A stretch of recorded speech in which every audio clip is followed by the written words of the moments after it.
Bonjour à tous, les ministères Notre Pain Quotidien vous proposent la méditation du jour. Allez parler de Jésus. Le verset du jour. Mais comment donc feront-ils appel à celui en qui ils n'ont pas cru ? C'est dans Romains au chapitre 10, verset 14. Tandis que notre autocar gravissait les Andes par une route étroite, mes coéquipiers riaient et chantaient.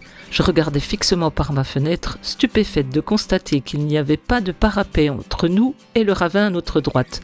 La peur et l'anxiété m'ont un peu gagné, alors que je me demandais pourquoi notre équipe de missionnaires à court terme était venue dans ce coin retiré de l'équateur. Puis j'ai compris. Dieu doit vraiment aimer ces gens s'il a envoyé son propre fils mourir pour eux. Je pourrais donc certainement surmonter un trajet d'autocar affolant pour aller leur exprimer cet amour. En définitive, nous avons eu tellement de joie à donner de courtes leçons bibliques, nos témoignages et à prier pour des gens qui nous accueillaient dans les diverses petites villes que nous visitions chaque jour.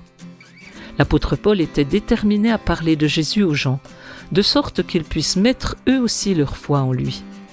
Dans Romains au chapitre 10, verset 13, il dit que toute personne qui l'invoque sera sauvée. Mais comment croiront-ils en celui dont ils n'ont pas entendu parler ? Et comment en entendront-ils parler si personne ne l'annonce ? Et comment l'annoncera-t-on si personne n'est envoyé ? Il y a tout autour de nous des gens qui ne connaissent pas Christ.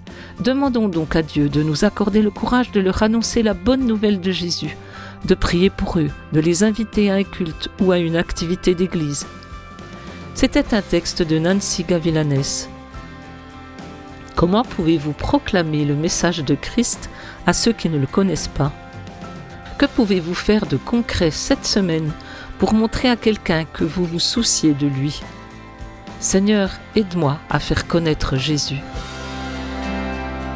Cet encouragement vous a été proposé par les ministères Notre Pain Quotidien.